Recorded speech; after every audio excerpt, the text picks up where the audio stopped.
இன்னும் சில மணித்துளிகளில் நிகழவிருக்கக்கூடிய திருமணம் என்னும் நிக்கா மஜ்லிஸிற்கு தலைமையேற்றிருக்கக்கூடிய அரசர் குலம் ஜமாத்துடைய தலைவர் அவர்களே, இந்த நிகழ்ச்சியில என்னோடு வருகை தந்து பங்கேற்றிருக்கக்கூடிய மாநில துணை செயலாளர் பேராவூரணி அப்துல் சலாம் அவர்களே, இஸ்லாமிய கலாச்சார பேரவையுடைய மாநில செயலாளர் அறந்தாங்கி முபாரக் அவர்களே, புதுக்கோட்டை கிழக்கு மாவட்ட மனிதநேய ஜனநாயக கட்சியுடைய செயலாளர் இப்ராஹிம் உள்ளிட்ட கட்சியுடைய பல்வேறு பொறுப்பில் இருக்கக்கூடிய நிர்வாகிகளே, அரசர் குலம் பொறுப்பாளர்களே, இரண்டு வீட்டாருடைய அடைப்பினையும் ஏற்று வருகை தந்திருக்கக்கூடிய விருந்தினர்களே, ஜமாத்தார்களே, பல்வேறு சமூகங்களை சார்ந்த சகோதர சகோதரிகளே, உங்கள் அனைவரின் மீதும் ஏக இறைவனின் சாந்தியும் சமாதானமும் நிலவட்டுமாக.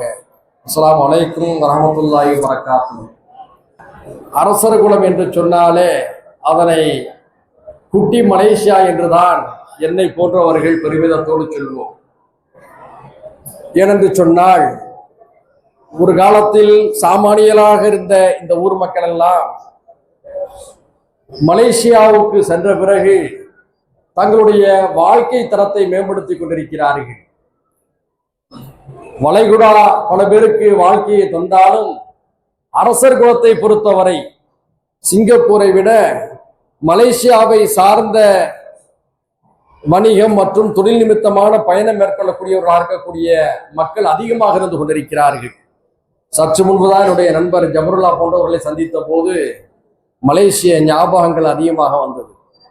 இந்த நேரத்தில் அரசர் குலத்தை சேர்ந்த அந்த மக்களுக்கு என்ன செய்தியை சொல்வது என்று சொன்னால், உங்களுடைய வாழ்க்கை கடந்த காலத்தில் எத்தகைய பொருளாதார பின்னணியோடு சமூகவியல் பின்னணியோடு இருந்தது என்பதை பற்றி நான் விவாதிக்க விரும்பவில்லை.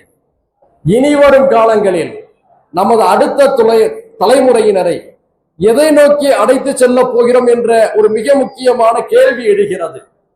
அந்த கேள்விக்கான ஒரே பதில், அடுத்த தலைமுறையை படித்த தலைமுறையாக நாம் உருவாக்க வேண்டும் என்பதுதான். முன்பெல்லாம் 8ஆம் வகுப்பு படித்து விட்டால் வளைகுடாவுக்கு செல்ல வேண்டிய நிலை, 10ஆம் வகுப்பு படித்து விட்டால் வளைகுடாவுக்கு செல்ல வேண்டிய நிலை இருந்தது. அது பல மாவட்டங்களிலே மாறி இருக்கிறது. ஆனால் புதுக்கோட்டை போன்ற மாவட்டங்களில், அதுவும் ஈசியா போன்ற கடலோர பகுதிகளில், இன்னும் மலேசியாவுடைய அங்காடிகளில், உணவகங்களில் தொழிலாளராக இருக்கக்கூடியவருடைய எண்ணிக்கை நான் அதிகமாகவே பார்த்து கொண்டிருக்கிறேன். இந்த நிலை மாற்றப்பட வேண்டும் என்று சொன்னால், உங்களுடைய பிள்ளைகளை உயர்கல்வியை நோக்கி நீங்கள் தயார்படுத்துங்கள். இனிவரும் காலங்களில பிஎஸ்சி பிஏ போன்ற பட்ட படிப்புகளுக்கு மரியாதை இருக்காது. அவையெல்லாம் முன்பு பியூசி இருந்தது போல் தற்போது +2 இருந்தது போன்ற ஒரு தகுதி இழப்புக்கு உள்ளாகிவிடும். இன்றைய ஒன்றிய அரசு முடிந்தவரை இந்த நாட்டில் இருக்கக்கூடிய பின்தங்கிய சமூக மக்கள், கிராமப்புற மக்கள் படித்து விடக்கூடாது என்பதிலே கவனமாக இருக்கிறார்கள். 5ஆம் வகுப்பிலும் 8ஆம் வகுப்பிலும் ஆல் பாஸ் முறையை அவர்கள் ரத்து செய்திருப்பதுடைய நோக்கம், படித்தால் இவர்கள் உயர்ந்து விடுவார்கள், உயர்ந்தால் இடஒதுக்கீடு கேட்பார்கள், இடஒதுக்கீடு கேட்டுவிட்டால் பிராமணர்களுடைய வேலை வாய்ப்பு பாதிக்கப்பட்டு விடும். எனவேதான் 5ஆம் வகுப்பிலே இவர்களை வடிகட்டக்கூடிய வேலைகள். 5ஆம் வகுப்புல ஒரு தடவை ஃபெயில் ஆயிட்டான்னு வச்சிருங்களேன், பெற்றோர்கள் கிராமப்புறங்கள் என்ன நினைப்பாங்க, நீ என்னத்துக்குமா படிச்சுட்டு நம்முடைய வீட்டு வேலையை பாரு, வழக்கமான தொழிலை பாருன்னு சொல்லி போயிடுவாங்க. இதைத்தான் அந்த காலத்துல குலக்கல்வி திட்டம் சொன்னாங்க. அந்த நிலையை நோக்கி மீண்டும் இவர்கள் எல்லாம் தள்ளிவிடக்கூடிய அபாயத்தை ஒன்றிய அரசு செய்து கொண்டிருக்கிறது. ஏன் நம்முடைய தமிழ்நாட்டில் இதற்கு முன்பாக எம்ஜிஆர் அவருடைய ஆட்சி காலத்துல, கலைஞர்களுடைய ஆட்சி காலத்துல, ஜெயலலிதா அம்மாவுடைய ஆட்சி காலத்துல ஏன் 5ஆம் வகுப்புக்கும் 8ஆம் வகுப்புக்கும் ஆல் பாஸ்ன்னு சொன்னாங்க? அப்படியாவது அவர்கள் படித்து உயர வேண்டும், அப்படியாவது அவர்கள் படித்து IAS IPSகளாக வர வேண்டும். அப்படி ஆல் பாஸ் முறையில் தேர்வானவர்கள் தான் இன்று இந்தியாவுடைய பல மாவட்டங்களில் கலெக்டர்களாக இருந்து கொண்டிருக்கிறார்கள். பல மாவட்டங்களில மாவட்ட எஸ்பியாக IPS அதிகாரிகளாக இருந்து கொண்டிருக்கிறார்கள். ஏன் தமிழிசை போன்ற பாரதிய ஜனதா கட்சியில் இருக்கக்கூடியவர்கள் கூட மருத்துவராக அவர்கள் தேர்வு பெற முடிந்தது என்று சொன்னால், காமராஜர் ஆட்சி காலத்திலே கொண்டு வரப்பட்ட எளிய மக்களுக்கான கல்வி முறை. இப்படி ஒரு ஆபத்தான ஒரு காலகட்டத்திலே இந்தியாவுடைய கல்வி முறை திட்டமிட்டு தள்ளப்பட்டு கொண்டிருக்கக்கூடிய நிலையில அரசர் குலத்தை சேர்ந்த சகோதர சகோதரிகள் உங்கள் பிள்ளைகளை உயர்கல்வியை நோக்கி நீங்கள் தயார்படுத்துங்கள், ஆராய்ச்சி கல்வியை நோக்கி நீங்கள் தயார்படுத்துங்கள், புதிய புதிய வாய்ப்புகளை கண்டறிந்து அதற்கேற்ப உங்களை நீங்கள் தயார்படுத்த வேண்டும். இல்லை என்று சொன்னால் காலத்தின் போட்டிக்கு உங்களால் சமாளிக்க முடியாமல் நீங்கள் தோல்வியை தருவீர்கள். எவ்வளவு பணக்காரர்கள் இதே அரசர் குலத்தில் இருக்கிறீங்க. என்னுடைய ஒரே வேண்டுகோள், இறைவன் உங்களுக்கு அந்த பொருளாதார செல்வத்தை தந்திருக்கிறார். அதிலிருந்து இந்த ஊரில் யாரையாவது ஒருவரை தத்தெடுத்து ஐஏஎஸ் ஆக்குங்கள், ஐபிஎஸ் ஆக்குங்கள், ஐஎஃப்எஸ் ஆக்குங்கள். இந்தியாவுடைய பல நாடுகளுக்கு தூதர்கள் இருக்கிறார்கள். எத்தனை நாடுகளிலே தூதர்களாக முஸ்லிம்கள் இருக்கிறார்கள் என்ற ஒரு கேள்வி இருக்கிறது. அதற்கேற்ப நம்ம ஆட்களை தயார் செய்ய வேண்டாமா? என்னுடைய அன்பான வேண்டுகோள், அரசர் குலத்தை சேர்ந்த ஜமாத்தார்களுக்கு, செல்வந்தர்களுக்கு நான் சொல்வது, ஏழை எளிய மக்கள் நிறைய பேர் இந்த ஊரிலும் இருப்பார்கள். அவர்களுக்கு ஐபிஎஸ் கனவு இருக்கும், ஐஏஎஸ் கனவு இருக்கும், ஐஎஃப்எஸ் கனவு இருக்கும். இந்த கனவுகளை நிறைவாக்க வேண்டும் என்று சொன்னால் நீங்கள் இதற்கான ஒரு கல்வி முறையை நீங்கள் வகுத்தெடுத்து அவர்களை நீங்கள் தயார்படுத்துங்கள். இரண்டாவதாக நான் சொல்லக்கூடிய செய்தி, மலேசிய வாழ் அரசர் குலத்தை சேர்ந்த சகோதரர்களுக்கு, நீங்கள் வெறுமனே உணவக தொழிலாளர்களாகவும் மணி எக்ஸ்சேஞ்ச் உரிமையாளராகவும் அது சார்ந்த தொழிலை செய்யக்கூடியவர்களாக இப்போது இருக்கிறீர்கள். இதை நான் குறை சொல்லவில்லை. இந்த காலகட்டத்தில் இந்த வாய்ப்புகள் உங்களுக்கு கிடைத்திருக்கிறது. அதிலே நீங்கள் சரியான முறையிலே பணி செய்து உங்களுடைய பொருளாதாரத்தை மேம்படுத்தியிருக்கிறீர்கள். அது மட்டும் போதாது, மாறிவரக்கூடிய ஒரு காலகட்டத்தில் கரன்சி என்ற ஒரு பொருளை இல்லாமல் ஆகக்கூடிய ஒரு சூழல் இருக்கிறது. அப்படி என்று சொன்னால் அதை எதிர்கொள்ளக்கூடிய மாற்று வழி என்ன என்பதை நீங்கள் சிந்திக்க வேண்டும். அது மட்டுமல்ல, மலேசியாவுடைய அரசியலிலே நீங்கள் பங்கேறுங்கள். அரசியல் அதிகாரத்தில் இடம்பெறாத சமூகங்கள் மிகப்பெரிய சிரமங்களை எதிர்கொள்ள நேரிடும். இதுதான் உண்மை. முன்பெல்லாம் சிங்கப்பூரிலும் மலேசியாவிலும் பெருங்கொண்ட மக்கள் இருந்தார்கள். இன்று மக்கள் தொகையில குறைந்து போனதற்கு என்ன காரணம்? தங்களுடைய வாரிசுகளை அங்கே கொண்டு போய் வைக்கவில்லை. சிங்கப்பூரிலும் மலேசியாவிலும் எத்தனை பெரிய தொழில் நிறுவனங்கள் அத்தா மூத்தா போன உடனே எடுத்து நடத்துவதற்கு பிள்ளைகள் இல்லாமல் மூடப்பட்டிருக்கின்றன தெரியுமா? பினாங்குடைய வீதிகளை சென்று பார்த்தால் என்னுடைய மனம் கணக்கிறது.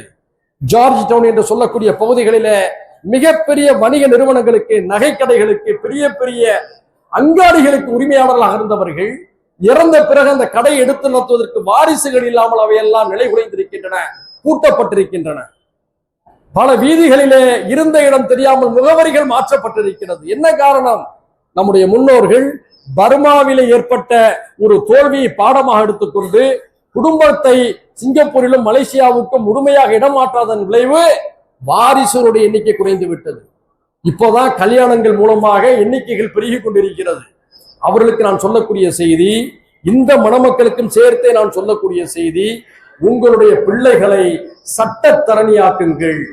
இன்று அமெரிக்காவுடைய அதிபர் தேர்தலுக்கு கமலா ஹாரிஸ் என்ற திருவாரூர் மாவட்டத்தைச் சேர்ந்த ஒரு பிராமண சமுதாயத்தைச் சேர்ந்த ஒரு பெண் முன்னேறி இருந்து ஒரு பெண் வேட்பாளராக, ஒரு மிகப்பெரிய ஜனநாயக கட்சியுடைய ஆளுமையாக களத்திலே நிறுத்தப்பட்டார் என்று சொன்னால் அவர் கற்ற கல்வி ஒரு காரணம். அதே தான் நான் சொல்கிறேன். மலேசியாவில் இருக்கக்கூடிய நம்முடைய சகோதர சகோதரிகள், உங்கள் பிள்ளைகளை உயர்கல்விக்கு என்று சொன்னால் சாதாரண MBA மட்டுமே அல்ல, MCA மட்டுமே அல்ல, பொறியியல் மட்டுமே அல்ல, சட்டத்துறையில் ஆளுமை செலுத்த வேண்டும்.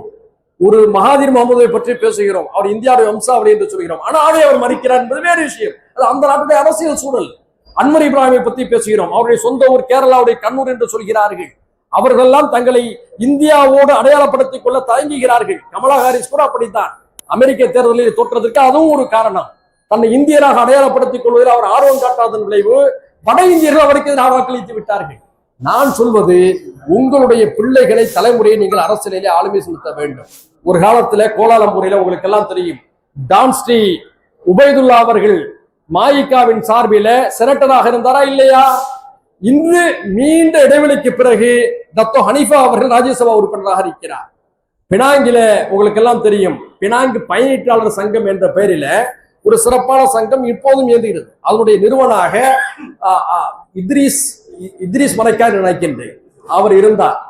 பினாங்கு சட்டப்பேரவை தேர்தலிலே இதுவரை யாரும் முறியடிக்கப்படாத வாக்குகள் வித்தியாசத்திலே வென்றார். அவர் வெறுத்து போய் ஏன் ஒரு NGO அமைப்புக்கு தலைமையேற்க சென்றார் என்பதை சிந்தித்து பார்க்க வேண்டும். அதை பற்றி பேசுவதற்கு எனக்கு நேரம் இல்லை. ஆனால் நீங்கள் மலேசியாவில் இருக்கக்கூடிய எல்லா அரசியல் கட்சிகளிலும் நீங்கள் முக்கியமான ஸ்தாபர்களாக மாற வேண்டும், நிர்வாகிகளாக மாற வேண்டும். அரசியல் அதிகாரத்தில் இருந்தால் மட்டும்தான் உங்களுடைய அபிலாஷைகளை தீர்மானிக்க முடியும். சில பேர் சொல்லுவாங்க, அதெல்லாம் சும்மா எனக்கு அரசியல்லாம் பிடிக்காது, இப்படி சொல்கிறார்கள் என்று சொன்னால் அவர் ஒன்று உங்களை ஏமாற்றுகிறார் என்ற அர்த்தம், அல்லது அவர் தன்னை ஏமாற்றிக் கொண்டிருக்கிறார் என்ற அர்த்தம். உண்ணும் உணவிலே அரசியல் இருக்கிறது. அரிசி விலை உயர்ந்து போயிடுச்சுன்னு பேசுறீங்கல்ல, எண்ணெய் விலை உயர்ந்து போயிடுச்சுன்னு பேசுறீங்கல்ல, பருப்பு விலை உயர்ந்து போயிடுச்சுன்னு பேசுறீங்கல்ல, அதுவே அரசியல். சட்ட விலை உயர்ந்துடுச்சு, சாதாரணமா ஒரு லெனின் சட்டை இன்னைக்கு 5000 ரூபாய் விற்குதுன்னு பேசுறீங்கல்ல. உடுத்தும் ஆடையிலும் அரசியல் இருக்கிறது, உண்ணும் உணவிலும் அரசியல் இருக்கிறது.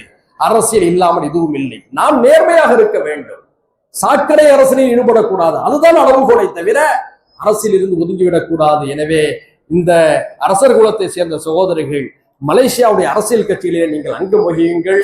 காலத்துக்கு ஏற்ப போட்டியிடக்கூடிய வல்லமை மிக்கவர்களாக உங்களை உருவாக்கி கொள்ளுங்கள் என்ற என்னுடைய அன்பான வேண்டுகோளை இந்த நேரத்தில் எடுத்து வைத்து